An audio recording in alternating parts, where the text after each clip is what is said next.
dado o cenário que se desenha hoje, onde tem alguns nomes viáveis, como Tarcísio de Freitas, como Romeu Zema, e como o seu, que afinal de contas disputou as prévias do Uhum. PSDB nas últimas eleições, pensando em se candidatar.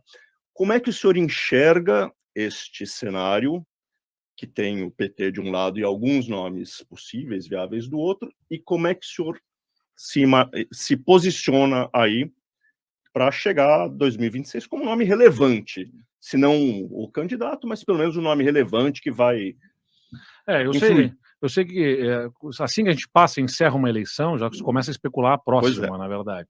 Mas ao contrário do que as pessoas pensam, não existe assim, né, reuniões organizadas em salas, gabinetes ou porões, menos ainda, para conspirar ou pensar ou elaborar as ideias de uma próxima eleição, uma vez que a gente acabou de passar por uma, né? Os governadores que você citou, o Zema, o Tarcísio, estão ocupados em governar os seus estados, tanto quanto eu estou ocupado em governar o Rio Grande do Sul, que é o compromisso que eu assumi com a população.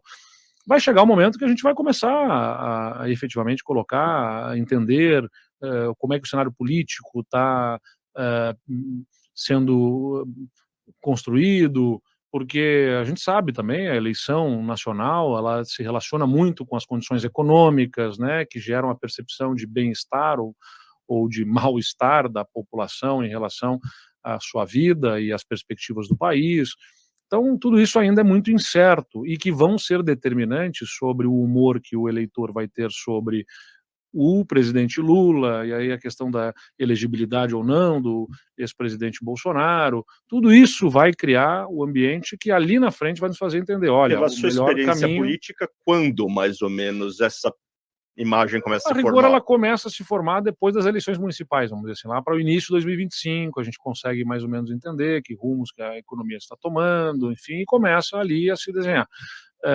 O que eu diria é o seguinte, o meu maior interesse não é ser um candidato.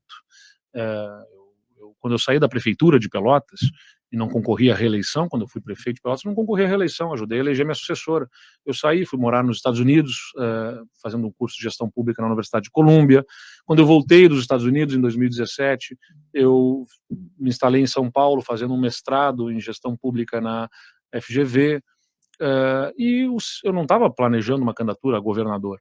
A circunstância política começou a gerar convites, especulações nessa direção, e eu fui construindo isso.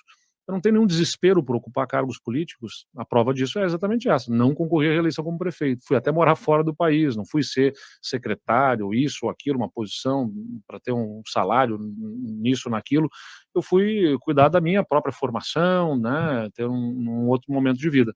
Então, eu entendo que a gente tem que estar na política para colaborar e contribuir para o que a gente acredita.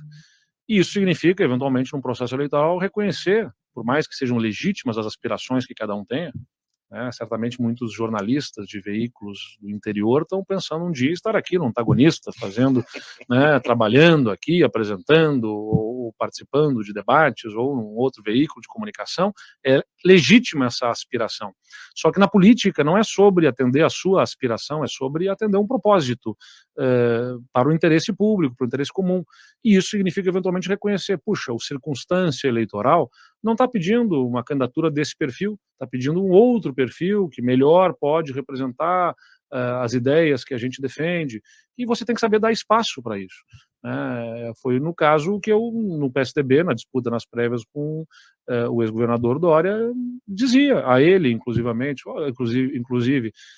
eu não defendia simplesmente, não é uma questão de quem é melhor do que um ou que o outro, é uma questão sobre o que o cenário, nós somos do mesmo partido, pensamos certamente muitas coisas de forma parecida, divergimos em outras, e a discussão é sobre qual melhor, na circunstância eleitoral, pode ter alguma viabilidade dentro de um cenário que era muito difícil.